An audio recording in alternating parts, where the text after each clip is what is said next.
vi var venner. Det er Karl. Han havde skrevet dit navn i sin hånd, da han skød sig. Du bliver nødt til at komme herover, Karl. Jeg skal til Bornholm. Han brugte de sidste 7 år på en sag om en pige, der blev fundet død oppe i et træ. Alberte Schneider-sagen. Han var din ven. Vi kendte hinanden, vi uddannede sammen. Det troede du vidste. Han var jo fucking religiøs, altså.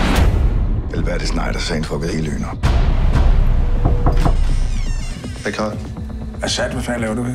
Rosa ringede efter mig. Har du enkelt eller dobbeltseng? Du kommer ikke til at sove her. Godmorgen.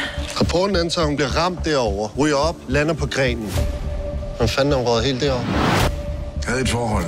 Jeg var forelsket i Alberte, indtil hun blev gravid med en anden.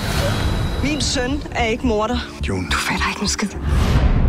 Hvad fanden skal jeg der gøre? I laver jo fuld efterforskning bag min ryg. Hvorfor lukkede du den sag? Skal du være med mig, din kæft? The Osiris Academy of Enlightenment. Det är klart att jag önskar Alberte. Jag älskar henne. Det er fandme voldsomt at se nogen skyde sig selv. Har du brug for at tale? Jeg har brug for, at vi arbejder. Alberte var en del af alt det der. Rosa, du kunne blive en af dem. Atu är vår spirituella ledare. Det der er med dig, Bak, som altid, det er, at du er dum. Godt gammeldags. Dum. Dum på bunderøvsmåden. Dum.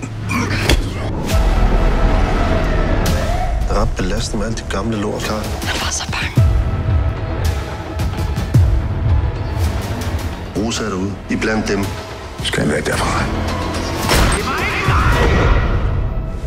Rosa, jeg har det godt væk.